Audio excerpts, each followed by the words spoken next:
की story.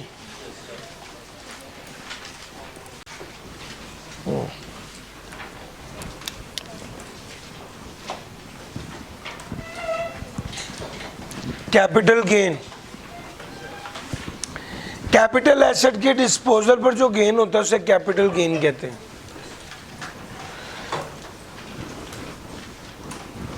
Capital asset से क्या मुराद है? जो डेप्रिशिएबल ना हो, इन्वेंट्री ना हो, पर्सनल मूवेबल एसेट ना हो, वो डेप्रिशिएबल एसेट है। अलबत्ता 12 आर्ट रिलेटेड आइटम है जो पर्सनल मूवेबल एसेट में फॉल करती हैं, लेकिन उनके बारे में कहा गया है कि ये कैपिटल एसेट हैं। जो डेप्रिशिएबल एसेट ना हो, इन्वेंट्री ना हो, पर्सनल मूवेबल एसेट ना हो, वो कैपिटल एसेट है। अलबत्ता पर्सनल मूवेबल एसेट में उसने कहा है कि जी 12 आर्ट रिलेटेड आइटम है, ये गरचे पर्सनल मूवेबल एसेट है लेकिन ये कैपिटल एसेट कहलाते हैं। फिर उसके बाद कॉमनली कैपिटल एसेट में होता क्या है? Share, certificate, goodwill, patent, copyright. आपको बताता चलूं, ये गुडविल, पेटेंट, कॉपीराइट अगर बिजनेस के लिए इस्तेमाल हो और डेप्रिशिएबल हो तो वो कैपिटल एसेट नहीं होगा। ठीक हो गया? अगर डेप्रिशिएबल ना हो तो कैपिटल एसेट होगा। सर जी, कैपिटल एसेट के डिस्पोजल पर जो गेन होता है उसे कैपिटल गेन कहते हैं। अब अगला पॉइंट है कि डिस्पोजल क्या है। सर, डिस्पोजल से मुराद है कोई भी ऐसा काम जिससे या वो कैपिटल एसेट ना रहे या आप उसके मालिक ना रहे। अगर कोई एसेट टूट गया, खराब हो गया, एक्सपायर हो गया, आपने सरेंडर कर दिया या ट्रांसफ़र कर दिया या बेच दिया, कोई भी ऐसा सिनेरियो जिससे या वो एसेट ही ख़त्म हो गया, तबाह हो गया, ख़राब हो गया, गुम गया, या आप उसके मालिक नहीं रहे, यानी वो ट्रांसफ़र हो गया या आपने उसको सरेंडर कर दिया या तकसीम कर दिया या एक्सचेंज कर दिया, पार्ट ऑफ द एसेट भी डिस्पोज हो तो ये भी डिस्पोजल है। एक बंदा फौत हो जाए और वो वाला एसेट उसके बच्चों को मिल जाए, ये भी डिस्पोजल है। और सर समझ आ रही है? डिस्पोजल के बारे में ये डिस्कशन थी। उसके बाद आगे चलते हैं और बात करते हैं कि कैपिटल गेन कैसे कैलकुलेट करते हैं। ये तो कोई बात नहीं है भाई, क्या कोई मुश्किल बात नहीं। कैपिटल गेन कैसे कैलकुलेट होता है? जी सर, कैपिटल गेन कैसे कैलकुलेट होता है? A minus B. What is A? Consideration received. What is B? Cost. Sir जी, कंसिडरेशन रिसीव्ड क्या है? भैया, कंसिडरेशन रिसीव्ड वो पैसे जो आपने एसेट को बेचकर वसूल किए हैं या fair market value whichever is higher. भैया, कंसिडरेशन रिसीव्ड क्या है? फेयर मार्केट वैल्यू या एक्चुअल पैसे जो वसूल किए विच एवर इज हायर। और लिस्टेड कंपनी के केस में फेयर मार्केट वैल्यू कैसे कैलकुलेट करेंगे? स्टॉक एक्सचेंज पे जो उसकी वैल्यू होगी वो फेयर मार्केट वैल्यू कहलाएगी। और अगर अनलिस्टेड कंपनी है तो फेयर मार्केट वैल्यू कैसे कैलकुलेट करेंगे? Breakup value shall be treated as fair market value. बात वही है, एक्चुअल या fair market value whichever is higher. अगर एसेट गुम गया या डिस्ट्रॉय हो गया तो इंश्योरेंस वालों ने जो पैसे दिए हैं उसको डिस्पोजल प्रोसीड या कंसिडरेशन रिसीट समझा जाएगा। अब अगला पॉइंट ये है, कॉस्ट ऑफ कैपिटल एसेट क्या होती है? जो पैसा भी कैपिटल एसेट को खरीदने पर खर्च हुआ, कैपिटल एसेट से रिलेटेड जो खर्चा आया वो कॉस्ट ऑफ कैपिटल एसेट में शामिल होगा। हाँ, अगर कोई खर्चा कैपिटल एसेट को खरीदने पर नहीं लगा, कैपिटल एसेट से रिलेटेड नहीं था, वो कॉस्ट ऑफ कैपिटल एसेट में शामिल नहीं होगा। और अगर कोई खर्चा जो कैपिटल एसेट के लिए किया गया है लेकिन वो डिडक्टेबल, लेकिन वो इनकम फ्रॉम बिजनेस में उसने लिखा हुआ है कि अलाउबल टैक्स पे एक्सपेंस नहीं है, वो कॉस्ट में शामिल नहीं होगा। ज़रा बात ध्यान से सुनिएगा, हमने भी पढ़ना है इनकम फ्रॉम बिजनेस में कुछ खर्चे ऐसे हैं जो माइनस करने की इजाज़त नहीं होती। वो खर्चे जो इनकम फ्रॉम बिजनेस में से माइनस करने की इजाज़त नहीं होती वो कॉस्ट ऑफ कैपिटल एसेट में शामिल नहीं होता। वो खर्चे जो इनकम फ्रॉम बिजनेस में से माइनस करने की इजाज़त नहीं होती वो इनकम फ्रॉम अदर सोर्स में भी माइनस करने की इजाज़त नहीं होती। ठीक हो गया। अभी इंशाल्लाह आपने पहले भी पढ़ा हुआ है, मैं आपको बता दूं, वो जो डिडक्टेबल अलाउंस है, वो जो डिडक्शन अलाउड है और expense not allowable as deduction जो है, जो लिस्ट है पूरी इनकम फ्रॉम बिजनेस में, बेसिकली ये उसकी बात कर रहा है। इंशाल्लाह आज मैंने आपको पढ़ानी भी है। फिर उसके बाद है जी लॉस की बात। भैया एक शेयर को बेचने पर लॉस हुआ, दूसरे शेयर को बेचने पर गेन हुआ, क्या ये लॉस और गेन एडजस्ट हो जाएगा? यस। लेकिन अगर गेन टैक्सेबल ना हो तो लॉस भी एडजस्टेबल नहीं होता। गेन टैक्सेबल ना हो तो लॉस भी एडजस्टेबल नहीं होता।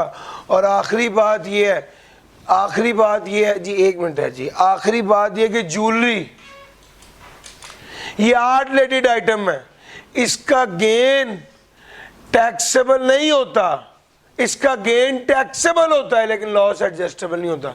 फिर जो दोबारा जुमला बोल रहा हूँ, सर जी एक शेयर को बेचा, दूसरे शेयर को बेचा, एक शेयर को बेचने पर लॉस आया, दूसरे शेयर को बेचने के पर गेन आया, क्या ये लॉस और गेन आपस में एडजस्ट होगा? यस। अच्छा, अगर एक शेयर जिसको बेचने पर गेन टैक्सेबल नहीं था उसको बेचने पर जो लॉस आएगा वो भी एडजस्टेबल नहीं होगा। और तीसरी बात, आर्ट रिलेटेड आइटम, उसको बेचने पर उसका गेन टैक्सेबल होता है लेकिन उसका लॉस एडजस्टेबल नहीं होता। आगे चलते हैं। आपको पता है कि कैपिटल लॉस जो है वो सिर्फ कैपिटल गेन के साथ एडजस्ट होता है। कैपिटल लॉस सिर्फ कैपिटल गेन के साथ एडजस्ट होता है, और अगर ना एडजस्ट हो सके तो 6 साल के लिए कैरिड फॉरवर्ड हो जाता है। और सिक्योरिटीज का लॉस सिर्फ सिक्योरिटी के गेन के साथ एडजस्ट होता है, और अगर ना हो सके तो 3 साल के लिए कैरिड फॉरवर्ड होता है। सर जी, और अगर आर्ट रिलेटेड आइटम हो तो लॉस गेन के साथ एडजस्ट नहीं होता। लो सर, अगर 1 से ज्यादा सालों में लॉस आया, यानी 2020 में भी लॉस था, 2021 में भी लॉस था, 2022 में गेन आ गया, तो पहले कौन सा लॉस एडजस्ट होगा? पुराना लॉस पहले एडजस्ट होगा। अच्छा जी, जब मैंने आपको सेपरेट ब्लॉक आइटम पढ़ाया था, तो वहां पर मैंने ये बात बताई थी कि सेपरेट ब्लॉक आइटम जो है उसका मतलब ही क्या होता है कि उस पर सेपरेट रेट लगेगा। अगर आप इमूवेबल प्रॉपर्टी को बेचेंगे या आप सिक्योरिटी को बेचेंगे, इस पर जो गेन कमाएंगे उस पर एनटीआर के हिसाब से स्लैब रेट नहीं लगेगा, बल्कि उस पर अलग रेट लगेगा। फिर उसके बाद इमूवेबल प्रॉपर्टी की अगर हम बात करें तो इमूवेबल प्रॉपर्टी में सबसे पहले ये देखा जाएगा कि क्या ये कैपिटल एसेट भी है या नहीं है। चूंकि बाज़ औक़ात इमूवेबल प्रॉपर्टी कैपिटल एसेट ही नहीं होती। क्या मतलब? सर जी, अगर इमूवेबल प्रॉपर्टी में 2 ही चीज़ें हैं, लैंड और बिल्डिंग, और अगर लैंड है तो वो तो कैपिटल एसेट है, लेकिन अगर बिल्डिंग है तो उसे देखा जाएगा कि वो पर्सनल इस्तेमाल हो रही है।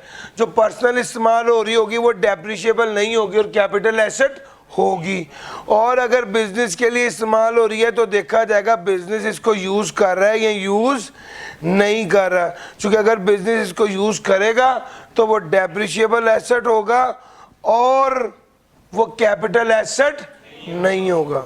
और अगर बिजनेस इन्वेस्टमेंट करेगा तो वो बिजनेस ने इन्वेस्टमेंट की है, उसको कारोबार में इस्तेमाल नहीं कर रहे, तो सर इसका मतलब है ये डेप्रिशिएबल एसेट नहीं होगा और कैपिटल एसेट होगा। तो सबसे पहले तो ये पता होना चाहिए कि इमूवेबल प्रॉपर्टी कैपिटल एसेट है या नहीं है। अगर इमूवेबल प्रॉपर्टी लैंड है या बिल्डिंग पर्सनल यूज के लिए है या बिल्डिंग बिजनेस में इन्वेस्टमेंट के तौर पे आ रही है, तो याद रखिएगा वो कैपिटल एसेट है। और अगर वो कैपिटल एसेट है तो उसके बेचने पर जो गेन होगा वो कैपिटल गेन होगा। अब ये चूंकि gain on sale of immovable property होता है, तो उसमें मजीद ये देखा जाता है कि आप ये देखेंगे कि ये ओपन प्लॉट है, कंस्ट्रक्टेड प्रॉपर्टी है या फ्लैट है। चूंकि ओपन प्लॉट 6 साल के बाद, 6 साल की होल्डिंग पीरियड के बाद इस पर कोई टैक्स नहीं लगता। कंस्ट्रक्टेड प्रॉपर्टी 4 साल होल्ड करें तो उस पर कोई टैक्स नहीं लगता। फ्लैट 2 साल होल्ड कर लें तो इस पर कोई टैक्स नहीं लगता। सर जी टेबल याद करने की ज़रूरत नहीं है, लेकिन होल्डिंग पीरियड 4 साल, 6 साल और 2 साल जब जब है ये ज़रूर पता होना चाहिए। तो जब भी आप इमूवेबल प्रॉपर्टी के डिस्पोजल की बात करेंगे तो उसमें सबसे पहला स्टेप है ये देखेंगे कि कैपिटल एसेट है और डिस्पोजल है, और दूसरे स्टेप में होल्डिंग पीरियड देखेंगे। याद रखिएगा उंगलियों पर काउंट करना आसान है, डेट ऑफ परचेज से काउंट करना शुरू कर दीजिए। अगर वो कहता है 1/7/2019 से 2019 में ख़रीदा था और 25/5/2021 में बेचा है, तो भैया 1/7/2019 को हाथ पे ले लीजिए, 1/7/2020, 1/7/2021 नहीं, 1/7/2021 से पहले बेच दिया। तो भाई इस तरह जो साल कंप्लीट हो जाए उसको, उस उंगली को फोल्ड कर लेंगे तो आपके पास पता चल जाएगा कि भाईजान ये इसका होल्डिंग पीरियड क्या है। अब अगर ये 1/7/2023 हो तो क्या होगा, 25/5/2023 हो तो क्या होगा, 1/7/2019 के बाद से शुरू करें, 1/7/2020, 1/7/2021, 1/7/2022, 1/7/2023 से पहले है, यानी 3 साल से ज़्यादा, 4 साल से कम। इस तरह अगर आप इसको याद करेंगे या सोचेंगे तो आपको होल्डिंग पीरियड निकालने में गलती नहीं होगी। फिर उसके बाद स्टेप नंबर 3 ये कि कैलकुलेट करेंगे कैपिटल गेन को और रेट अप्लाई करेंगे। कैपिटल गेन को कैलकुलेट करेंगे और रेट अप्लाई करेंगे। रेट कौन सा सर, रेट पेपर में गिवन होगा। अलबत्ता अगर होल्डिंग पीरियड 6 साल से ज़्यादा और लैंड के केस में तो टैक्स नहीं लगेगा, कंस्ट्रक्टेड प्रॉपर्टी में 4 साल ज़्यादा और फ्लैट में 2 साल से ज़्यादा। लो सर ये वाली बात हो गई, इमूवेबल प्रॉपर्टी की सारी बात कर दी मैंने। अच्छा ज़रा एक बात और, पहले सिक्योरिटी की बात कर लूँ फिर डीम्ड इनकम की बात करता हूँ। सिक्योरिटी में 7 चीज़ें आती हैं। एक निमोनिक बनाया हुआ है, यूफोन की सिम और डीवीडी। याद रखिएगा यूफोन की सिम और DVD. U unit of exchange traded fund, shares of list public company, instrument of redeemable capital. M for मुदारबा, फिर D for debt securities, voucher of PTCL, derivative product. अच्छा जी इसके अंदर हमने जो डिस्कशन है वो ये है कि इस पे टैक्स कैसे लगेगा। भैया 1 जुलाई 2022 के बाद अगर शेयर खरीदा हुआ है उस पर तो लगेगा रेट, टेबल से देखना पड़ेगा। 1 जुलाई 2022 से पहले अगर शेयर खरीदा है तो आपको पता होना चाहिए फिक्स रेट है 12.5%। 1 जुलाई 2022 से पहले 12.5% है। 1 जुलाई 2022 के बाद शेयर खरीदा और बेचा तो टेबल से देखेंगे, और 1 जुलाई 2013 से पहले खरीदा तो 0%। अच्छा ये बात तो समझ आ गई। अब टेबल क्या कहता है, टेबल कहता है अगर होल्डिंग पीरियड 1 साल होगा तो 15%, 1 से 2 साल होगा तो 12.5%, 2 से 3 साल होगा तो 10%। अब जाहिर बात है आपको जो भी सवाल आएगा, वो टैक्स ईयर 2025 के लिए ही आ रहा होगा ना, यानी 25 क्या कहते हैं 1/7/2025 से पहले पहले ही बेचा होगा, तो उसमें होल्डिंग पीरियड कितना बनता है? होल्डिंग पीरियड पहले अगर शेयर खरीदा है तो आपने होल्डिंग पीरियड कैलकुलेट करना है, उसकी बेस पर रेट अप्लाई करना है टेबल से देखकर। ये रेट याद नहीं करने होते चूंकि पेपर में गिवन होते हैं।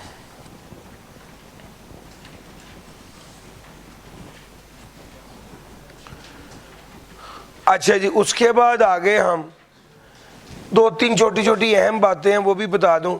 सबसे पहली बात है होल्डिंग पीरियड जो कैलकुलेट करते हैं तो कैसे करते हैं? फ्रॉम द स्टार्ट या from the date of acquisition till the date of disposal. दूसरी बड़ी अहम बात है वो ये कि अगर आपने शेयर्स खरीदे और बेचे हैं तो सबसे पहले ये देखना पड़ेगा कि ये सिक्योरिटीज मुख्तलिफ टाइम पर खरीदी और मुख्तलिफ टाइम पर बेची, यानी sold and purchase on different date है या sold and purchase on the same date है। वो कहता है अगर आपने मुख्तलिफ डेट्स में शेयर खरीदे हैं, एग्जांपल ले लीजिए, अगर आपने 1000 शेयर खरीदे हैं 1/1/2024 को और 500 शेयर खरीदे हैं 2/1/2024 को और फिर सेल कर दिए 5/1/2024 को, तो क्या समझा जाएगा? 5/1/2024 को 800 शेयर बेचे हैं, क्या समझा जाएगा? ये 800 जो आपने बेचे हैं ये जो 1 तारीख को 1000 शेयर खरीदे थे उसमें से बेचे हैं या 2 तारीख को 500 शेयर खरीदे थे उसमें से बेचे हैं? असल में ये वाली बात होती है कि भाईजान first in first out apply होना है, जो पहले आया था वो पहले बिका। सिक्योरिटी में भी ऐसे ही होता है, आपने उसके अलावा जब इन्वेंट्री पड़ी थी तो ये वाली बात पड़ी हुई थी, बस एक बार ये याद दिलाने के लिए कि भाईजान जो पहले खरीदा वो पहले बिकेगा और FIFO मेथड यूज होगा। हाँ, अगर एक ही दिन शेयर खरीदा और बेचा है तो FIFO मेथड यूज नहीं होगा बल्कि FCO मेथड यूज होगा। इसका क्या मतलब है? 1 तारीख को 1000 शेयर खरीदे, 2 तारीख को 500 शेयर खरीदे और 2 तारीख को ही 800 शेयर बेच दिए। अब सेम डे अगर शेयर खरीदा भी और बेचा भी है तो इसमें फिर FIFO मेथड इस्तेमाल नहीं होगा। कौन सा मेथड इस्तेमाल होगा? FCO। बस ये वाली बात आपको बतानी थी।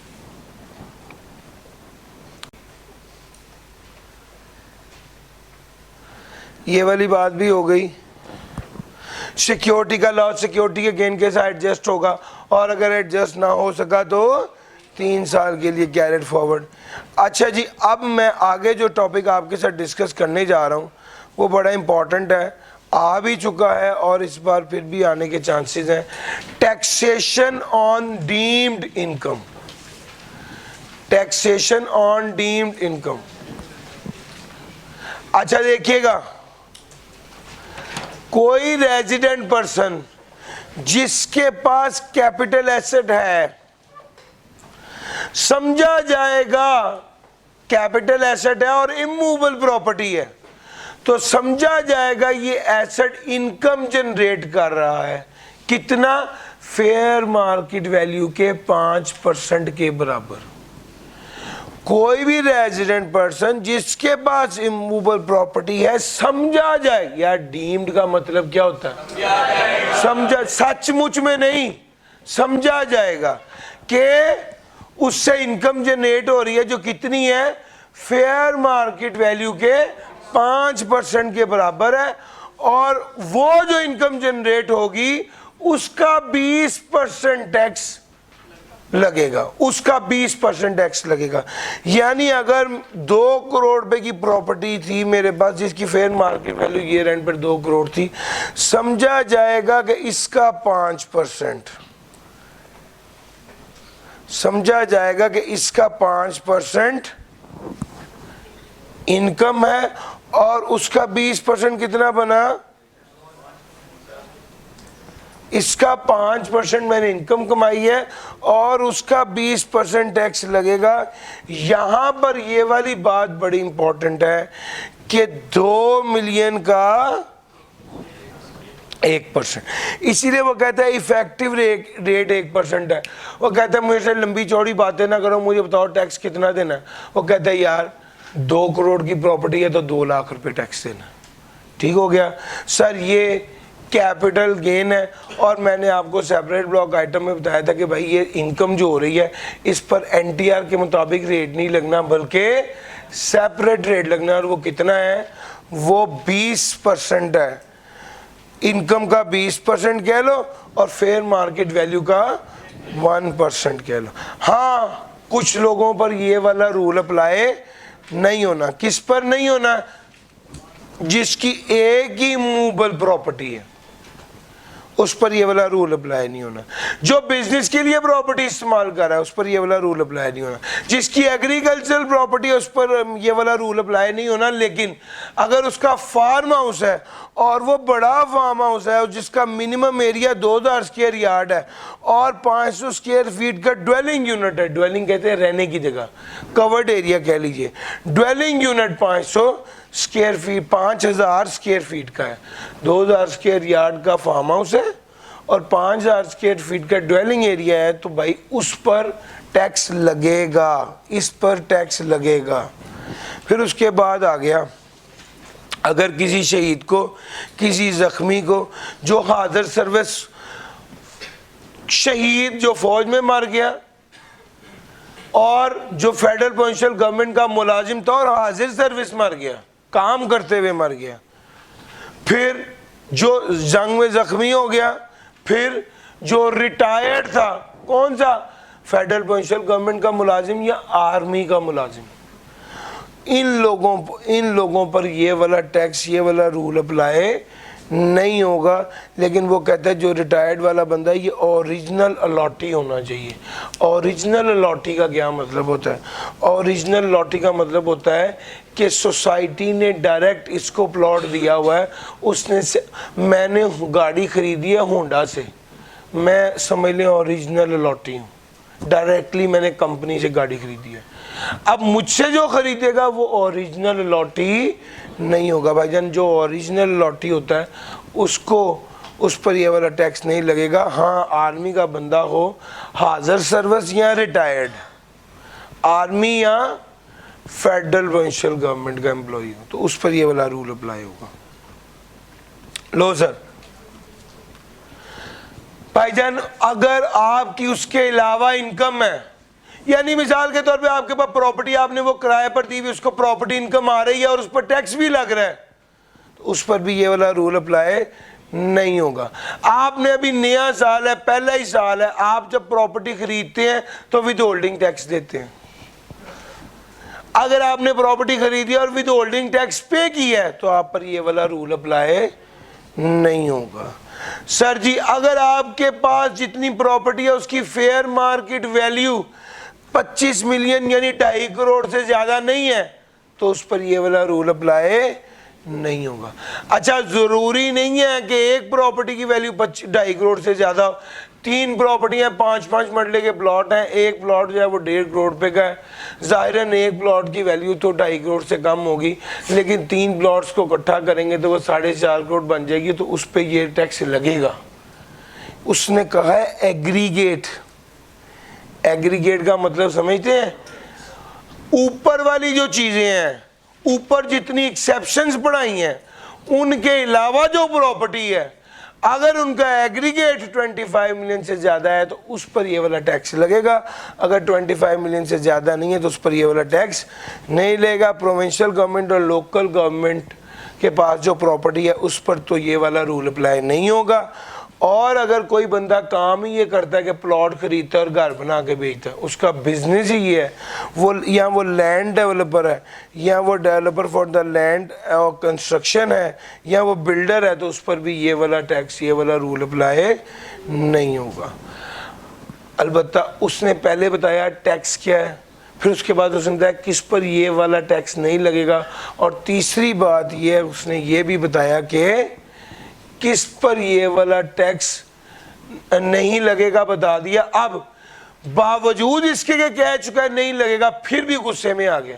कहता है अगर आप लोग एक्टिव टैक्स पे लिस्ट में शामिल ना हुए तो ये वाला टैक्स लगेगा। किस पर?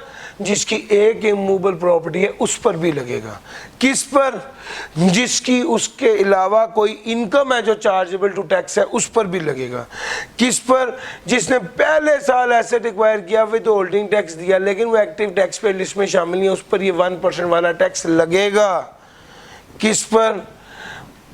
अगर उसकी फेयर मार्केट वैल्यू 25 मिलियन से कम है तो भी उस पर ये वाला टैक्स लगेगा अगर वो एक्टिव टैक्स पे लिस्ट में शामिल ना हुआ। provided that the exclusion mentioned above shall not apply in case a person is not required to file a return। Sir ji important area है, पास पेपर में सवाल आ चुका है और जो सवाल आया है उसने थोड़ा सा न्यूमेरिकली इसको टेस्ट किया, केस स्टडी बनाकर। मेरे मुताबिक आपने इसको क्रैम भी करना है और आपने इसको कॉन्सेप्चुअली भी लेके चलना है और वो पास पेपर वाला सवाल जरूर प्रैक्टिस कीजिएगा।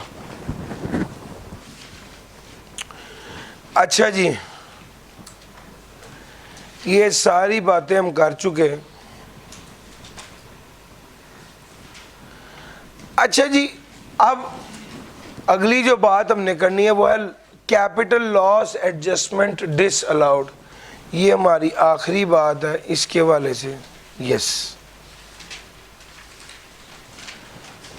Capital loss adjustment disallowed. दो तीन बातें स्टॉक एक्सचेंज के बारे में आपको बताऊं कि ये बात खास तौर पर उन शेयर्स की बात कर रहा है जो स्टॉक एक्सचेंज में ट्रेड होते हैं। स्टॉक एक्सचेंज में जो शेयर्स ट्रेड होते हैं, स्टॉक एक्सचेंज में इस तरह की थीम होती है कि आप ना अपना पोर्टफोलियो बना लेते हैं। आप सोच लेते हैं कि मैंने मुख्तलिफ सेक्टर्स के शेयर्स अपने पास रखने हैं, तो एक है कि सिक्योरिटीज को खरीदते हैं और हर सिक्योरिटी का रिस्क एंड रिवॉर्ड डिफरेंट होता है। दूसरी बात यह है कि आप अपना पोर्टफोलियो बना लेते हैं और पोर्टफोलियो के बारे में मैं हमेशा कहता हूं कि ये क्या है, ये सर शेयर्स की फ्रूट चार्ट है।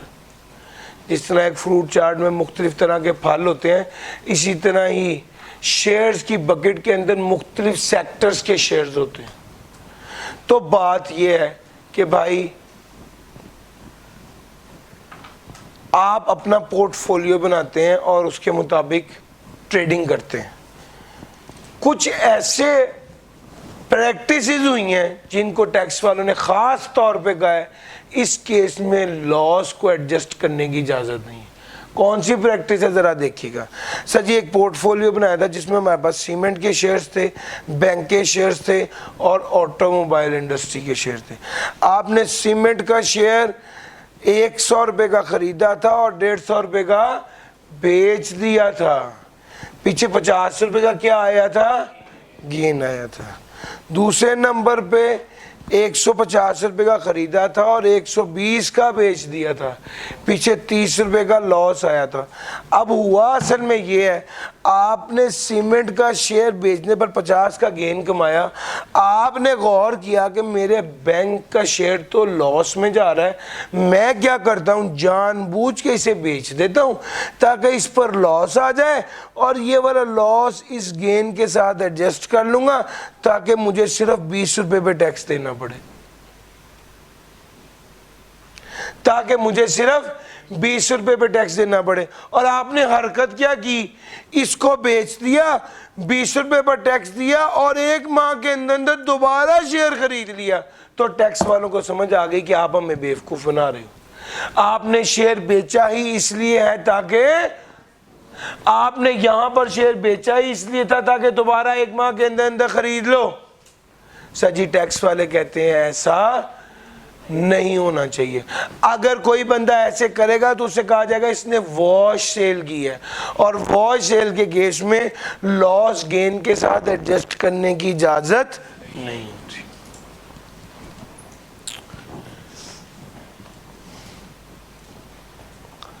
अच्छा एक दूसरा कॉन्सेप्ट छोटा सा समझाने की, यहाँ पर ऑटोमोबाइल सेक्टर में कोशिश की है कि भाईजान आपने शेयर खरीदा था 200 रुपये का, शेयर की फेयर मार्केट वैल्यू की 250 रुपये, कितने का गेन आया, कोई गेन नहीं आया। गेन तो राइज होना है डिस्पोजल पे होनी है जब पॉइंट समझ आ रहा है? सिर्फ फेयर मार्केट वैल्यू बढ़ने से कोई gain rise, capital gain disposal पे ये राइज होना।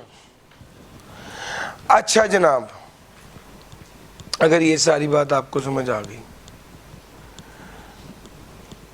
तो कुछ लोग सियाने थे, उन्होंने क्या हरकत की, उन्होंने कहा कोई बात नहीं, हम हबीब बैंक का शेयर बेचते हैं और मीज़ान बैंक का शेयर खरीद लेते हैं। उसने तो ये कहा है ना सेम शेयर नहीं खरीदना, हमने सेम तो नहीं ना खरीदा, अब तो हमारा लॉस गेन के साथ एडजस्ट होगा। तो टैक्स वालों ने कहा हमें उल्लू ना बनाओ, ये क्या है, तुम सेम सेक्टर में खेल रहे हो, तुम बैंकिंग सेक्टर में एक बैंक का शेयर छोड़ के दूसरे बैंक का शेयर खरीद रहे हो। अगर तुम ऐसा करोगे तो इसको कहते हैं टैक्स स्वैप सेल,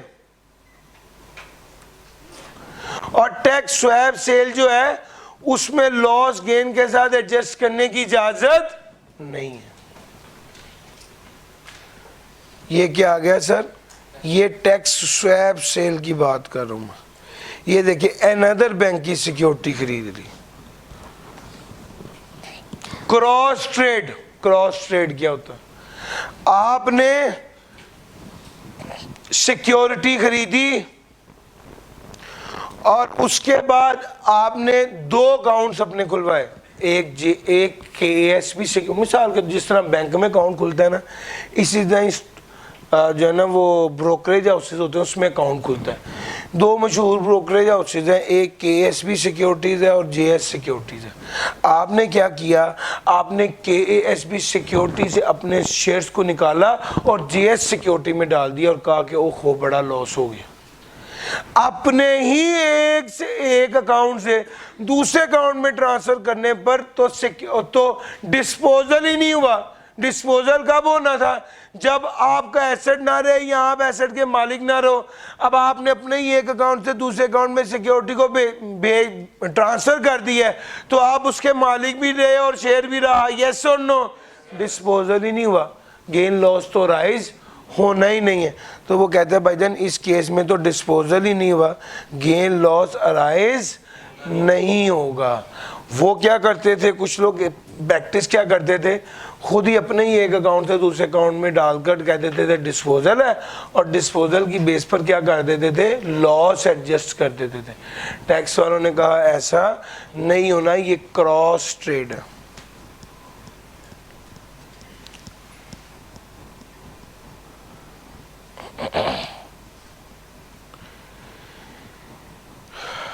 एक छोटी सी डिस्कशन है, चाहता हूं वो भी करा दूं यार इसी चैप्टर की, और उसके बाद बात खत्म करूंगा। ये है सर। अच्छा बात सुनो, आपने पढ़ा है सिक्योरिटीज के डिस्पोजल पर जो गेन होता है वो सेपरेट ब्लॉक ऑफ इनकम है, यस और नो? सर जी ये और सेपरेट ब्लॉक इनकम है, हाँ। बाज़ौकात सिक्योरिटीज के डिस्पोजल पर जो गेन होता है वो सेपरेट ब्लॉक आइटम नहीं होती, वो NTR हो जाता है। कब? अगर रजिस्टर्ड स्टॉक एक्सचेंज के जरिए ट्रांजैक्शन ना की जाए या national clearing company of Pakistan के जरिए क्लियरेंस ना हो, तो इस केस में फिर उसको सेपरेट ब्लॉक आइटम नहीं ट्रीट किया जाता बल्कि NTR ट्रीट किया जाता है। और दूसरी बात यह, जब मार्केट बेस्ड ट्रांजैक्शन होती है, जब मार्केट बेस्ड ट्रांजैक्शन होती है और स्टॉक एक्सचेंज के जरिए होती है और NCCPL के जरिए क्लियरेंस होती है, तो वो कहता है बेचने और खरीदने पर जितना एक्सपेंस आया उसको छोड़ो, तुमने सिर्फ 0.5% ऑफ सेल और 0.5% ऑफ परचेज ये वाला एक्सपेंस माइनस करना है। इसको वो कहता है ये नोशनल एक्सपेंस है। वो कहता है कैपिटल गेन में सिक्योरिटीज को बेचते वक्त जब वो स्टॉक एक्सचेंज के जरिए ट्रेड हो रही हो, मार्केट बेस्ड ट्रांजैक्शन हो, NCCPL के जरिए क्लियर हो रही हो, तो आपने सेलिंग और बाइंग एक्सपेंस की कमीशन माइनस नहीं करना, बल्कि सेल प्राइस का भी 0.5% लेकर माइनस करना है और परचेज प्राइस का भी 0.5% लेकर माइनस करना है। मेरा पॉइंट समझ आ रहा है? ये वाली बात है। लो सर, ये सारी बात होगी और जितनी डिस्कशन की मैं आखिरी 2 मिनट में इसका क्रक्स आपके साथ डिस्कस करूंगा और हम फिर इनकम फ्रॉम बिजनेस शुरू करेंगे। मेरे प्लान से बात थोड़ी आगे चलेगी ये टाइम वाइज। लो सर, जब भी आपको कैपिटल गेन से सवाल आए, आपका थॉट प्रोसेस क्या होना चाहिए, थिंकिंग पैटर्न क्या होना चाहिए, इसको डिस्कस करने को। सबसे पहले ये देखते हैं कि कैपिटल एसेट है या नहीं है। दूसरे नंबर पे ये देखते हैं डिस्पोजल है या नहीं है। अगर डिस्पोजल नहीं है तो देखिए इमूवेबल प्रॉपर्टी है और डीम्ड इनकम वाला रूल अप्लाई हो रहा है। और अगर डिस्पोजल है तो फिर फर्दर देखा जाएगा कि ये इमूवेबल प्रॉपर्टी है, सिक्योरिटी है या अदर। अगर ये इमूवेबल प्रॉपर्टी है तो फिर मजीद देखा जाएगा गेन है या लॉस है। क्योंकि अगर ये गेन होगा तो इमूवेबल प्रॉपर्टी का गेन सेपरेट ब्लॉक आइटम के तौर पे टैक्स होता है, और अगर लॉस होगा तो इमूवेबल प्रॉपर्टी का लॉस एडजस्टेबल नहीं होता। सर जी सिक्योरिटी है, सिक्योरिटी का मतलब है यू फोन की सिम और डीवीडी। अगर सिक्योरिटी है तो देखा जाएगा गेन है या लॉस है। चूंकि गेन होगा तो सेपरेट ब्लॉक आइटम के तौर पे ट्रीट होगा, लॉस होगा तो सिक्योरिटी का लॉस सिक्योरिटी के गेन के साथ एडजस्ट होगा, ना एडजस्ट हो सका तो। और अगर अदर कैपिटल एसेट्स हैं तो आपको मजीद देखना पड़ेगा कि ये गेन है या लॉस है। चूंकि अगर वो गेन होगा तो एनटीआर के तौर पर। अब बाकी सारे एसेट्स में इस कैटेगरी में ले आया हूं, गेन है या लॉस है। गेन होगा तो एनटीआर के तौर पे टैक्स होगा, लॉस होगा तो मजीद देखना पड़ेगा वो 12 8 रिलेटेड आइटम है या अदर है। चूंकि जो 8 रिलेटेड आइटम होगी वो एडजस्टेबल नहीं होगी और जो अदर होगा वो एडजस्टेबल होगा और कैरेड फॉरवर्ड हो जाएगा 6 साल। ये एक क्रक्स है इस चैप्टर का, आपके साथ डिस्कस कर लिया। 2 मिनट में चैप्टर देख लें, कोई चीज़ रह तो नहीं गई, फिर मैं चैप्टर इनकम फ्रॉम बिजनेस शुरू कराऊंगा।